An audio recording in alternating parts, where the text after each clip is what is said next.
Welcome back once again in my YouTube channel. My name is Amit Verma. आज के इस video में हम पढ़ेंगे क्लास 11th का चैप्टर नंबर 16 फाइनेंशियल स्टेटमेंट का क्वेश्चन नंबर 3।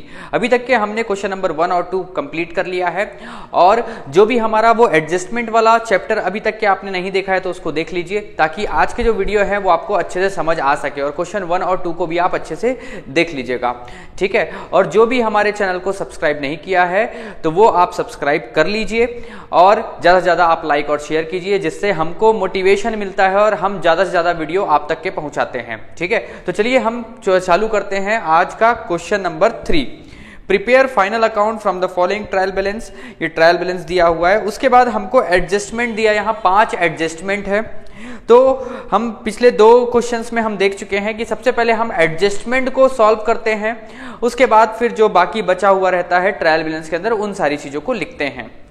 तो यहां पर पहला जो एडजस्टमेंट है क्लोजिंग स्टॉक है 8000 रुपीज का, तो हम इसको ट्रेडिंग अकाउंट के क्रेडिट साइड में लिख देंगे। यहां पर हम लिख देंगे बाय क्लोजिंग स्टॉक 8000 रुपीज, और दूसरा यहां पर आ जाएगा स्टॉक 8000 रुपीज, स्टॉक 8000 रुपीज, ठीक है। उसके बाद देखिए the proprietor life insurance premium ₹300 is included in the insurance account, ठीक है। तो बेटा बात को समझना, प्रोप्राइटर का मतलब होता है मालिक, और मालिक क्या है, कंपनी का इंश्योरेंस करवाया होगा, अपने फर्म का इंश्योरेंस करवाया होगा, और इसमें साथ साथ अपना लाइफ इंश्योरेंस का पैसे को भी जोड़ दिया है। तो यार वो पर्सनल एक्सपेंस होता है, उसको माइनस किया जाएगा।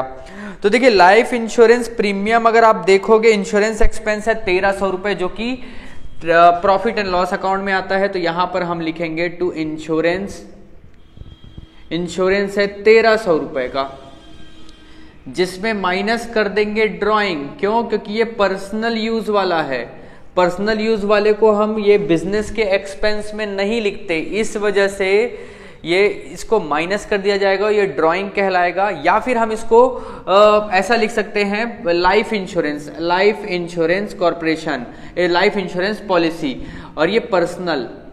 यार लाइफ से समझ ही आ रहा है, फर्म का थोड़ी ना होगा लाइफ इंश्योरेंस, वो तो इंसान थोड़ी ना है। किसी इंसान का होता है लाइफ इंश्योरेंस पॉलिसी कि अगर कोई कुछ इंसिडेंट हो जा रहा है तो उसके जो नॉमिनी होंगे उनको कुछ पैसे मिलते हैं। तो ये अपना जो लाइफ इंश्योरेंस, कंपनी का इंश्योरेंस तो करवाया था फर्म का, साथ में अपना भी करवाया था, उसको जोड़ दिया था। तो हम यहाँ क्या करेंगे, उसको माइनस करेंगे। तो पहला इफेक्ट यहां पर आ गया, और दूसरा यहां पर कैपिटल लिखेंगे, उस पर प्लस होगा नेट प्रॉफिट, और यहां पर फिर माइनस होगा ड्रॉइंग। तो यहां पर आ जाएगा 300 रुपीज।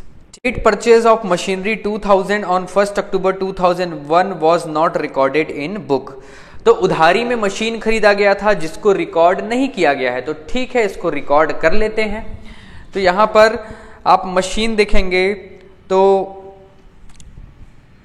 आप ट्रायल बैलेंस के अंदर देखिए मशीन, तो यहां पर मशीन है 8000 रुपीज का, तो यहां पर मशीन है 8000 का, जिसमें 2000 का मशीन प्लस हो जाएगा और ये टोटल हो जाएगा 10000 की मशीन, ठीक, ये हो गया। और यहां पर क्रेडिट में परचेस किया गया था, तो क्रेडिटर जो होगा हमारा वो और बढ़ जाएगा। तो क्रेडिटर पहले कितना था, तो यहां पर आप देखेंगे ट्रायल बैलेंस के अंदर क्रेडिटर था 8000 रुपीज का, जिसमें 2000 रुपए और ऐड हो जाएगा। अब उसको देना है 10,000, जितने भी हमारे क्रेडिटर हैं वो 10,000 अमाउंट हमको पे करना है। तो ये 2 इफेक्ट हो गया। Allow interest on capital eight 5%। तो इंटरेस्ट ऑन कैपिटल जो होता है वो फर्म के लिए एक्सपेंस होता है, तो इसको हम यहां पर लिखेंगे डेबिट साइड में टू इंटरेस्ट ऑन कैपिटल।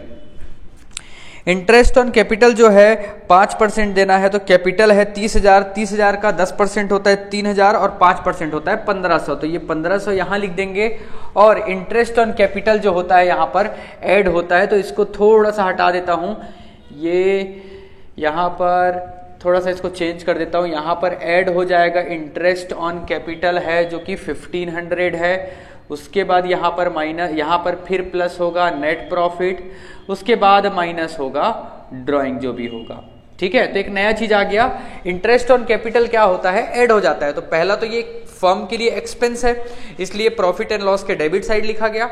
और जो प्रोप्राइटर है उसकी कैपिटल बढ़ जाएगी कितने से, 1500 रुपए से। तो इसके दो इफेक्ट हो गए। अब उसके बाद देखिए आगे दिया हुआ है डेप्रीशिएशन मशीनरी एट 10%, तो 10% मशीनरी पर डेप्रीशिएशन लगेगा। तो यहां पर डेप्रीशिएशन लगा लेते हैं। तो देखिए ये वाला जो मशीन है ये पूरा स्टार्टिंग से ही खरीदा गया है, 8000 रुपए का जो मशीन है। यहां पर डेप्रीशिएशन कितना बोला है, 10%। तो यार 8000 का 10% कितना हो जाएगा, 800। तो ये वाला तो 800 हो जाएगा। और बात करें ये वाला जो 2000 का मशीन खरीदा गया है, तो ये 2000 का जो नया मशीन खरीदा गया है वो 1 अक्टूबर को खरीदा गया है, 1 अक्टूबर 2001। और जो फाइनेंशियल ईयर है वो 1 अप्रैल से लेकर 31 मार्च है। ठीक है, 1 अप्रैल से। और ये कैसे समझ आता है, तो आप देखिए यहां पर स्टार्टिंग में ही लिखा हुआ है prepare final account for the following trial balance as on 31 March 2001। मतलब कि इनका बुक क्लोज कब हो रहा है, 31 मार्च को। मतलब कि ये कौन से हिसाब से अपने फाइनेंशियल स्टेटमेंट को मेंटेन कर रहे हैं, तो ये कहलाता है आपका फाइनेंशियल ईयर। ठीक है, फाइनेंशियल ईयर एक होता है कैलेंडर ईयर 1 जनवरी से 31 दिसंबर, और ये है फाइनेंशियल ईयर। तो 1 अक्टूबर को मतलब कि फाइनेंशियल ईयर के बीच में खरीदा गया है। तो 1 अक्टूबर, फिर उसके बाद नवंबर, दिसंबर, जनवरी, फरवरी, मार्च, मतलब 1 2 3 4 5 6 महीने का ही डेप्रीशिएशन लगेगा। तो ये 2000 है, 2000 का कितना परसेंट है डेप्रीशिएशन, तो यहां पर 10% है।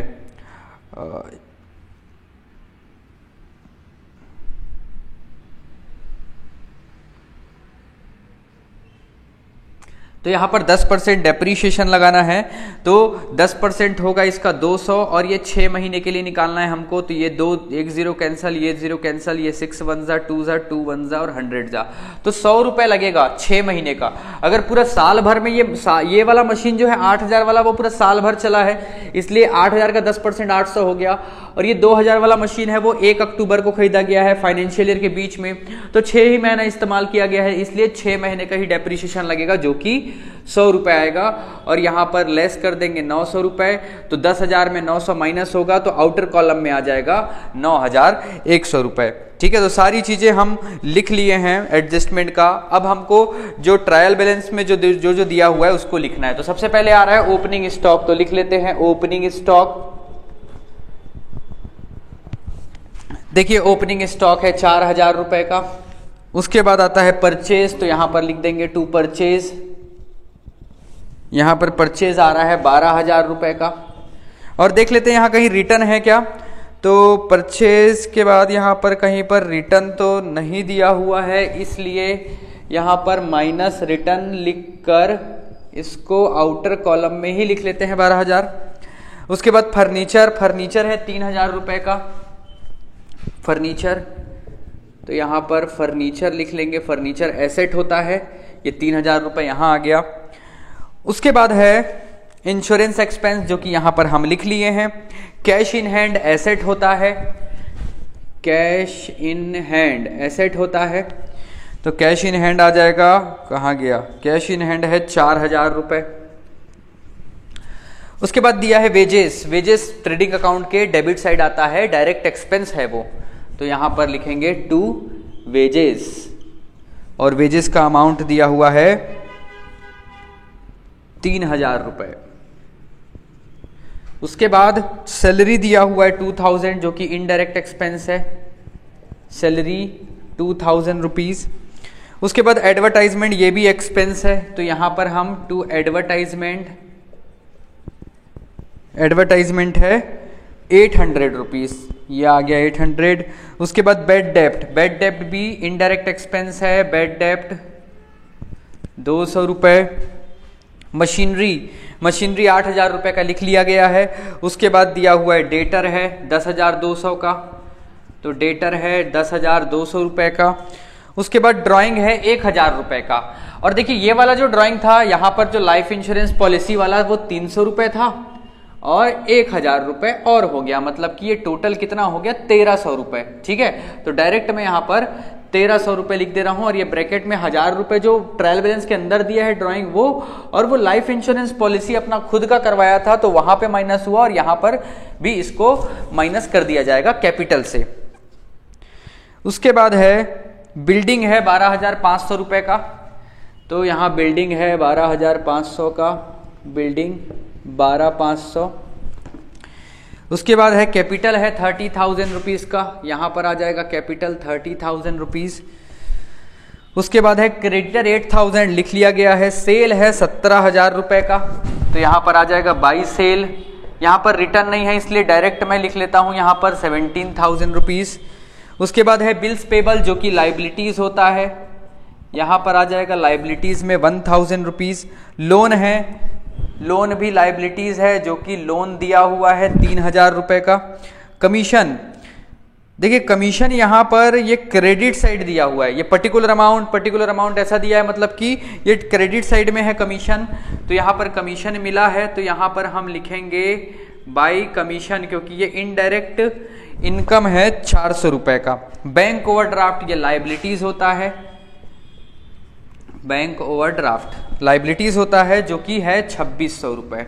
ठीक है, तो सारी चीजें हम लिख लिए हैं। अब हम टोटल करना चालू करते हैं और चेक करते हैं कि हमारा आंसर जो है वो बुक के आंसर से मैच हो रहा है कि नहीं।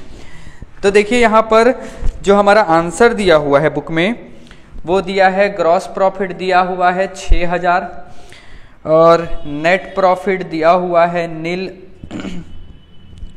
और बैलेंस शीट जो है वो आ रहा है 46,800। तो चलिए टोटल कर लेते हैं और चेक करते हैं कि हमारा आंसर सही आ रहा है कि नहीं आ रहा है। तो ये है 8,000, ये हो जाएगा 25,000, 17,000 और 17,000 और 8,000, 8 ये 7 14 15, ये आ जाएगा 25,000 रुपए। इस साइड भी हम लिख देंगे 25,000, ऐसा इसलिए क्योंकि इस साइड टोटल जो है वो ज़्यादा बड़ी वैल्यू है। अब ये 25,000 में इसको माइनस करेंगे तो 12 3 ये आ गया 6,000 रुपए, तो ये आ गया टू ग्रॉस प्रॉफिट। अब ये जो ग्रॉस प्रॉफिट है ये प्रॉफिट लॉस के क्रेडिट साइड आ जाएगा, यहां पर हम लिखेंगे बाई ग्रॉस प्रॉफिट, कितना आ जाएगा 6,000 रुपए। अब दोनों साइड देखते हैं, टोटल इसका आ रहा है 6,400 रुपए, इसका आ रहा है टोटल, इसका देख लेते हैं। तो ये हो गया 1,000 और ये हो गया 3,000, 4,000, 5,000, 5,500। अरे और लेकिन बुक में तो नील दिखा रहा है, एक बार चेक कर लेते हैं कहीं कुछ भूले तो नहीं है।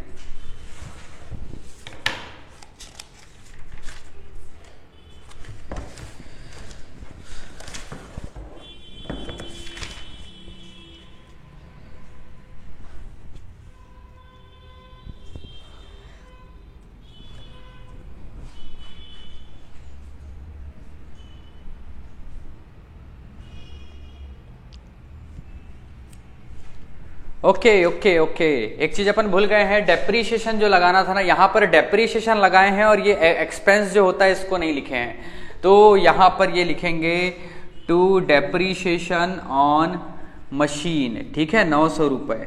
ठीक ठीक ठीक, सॉरी इसको मैं भूल गया था। तो डेप्रीशिएशन जो होता है एडजस्टमेंट में दिया था, इसलिए दो इफेक्ट, एक प्रॉफिट एंड लॉस के डेबिट साइड और दूसरा आपका बैलेंस शीट में जो भी एसेट्स में रिस्पेक्टिव एसेट होगा उसमें माइनस हो जाएगा।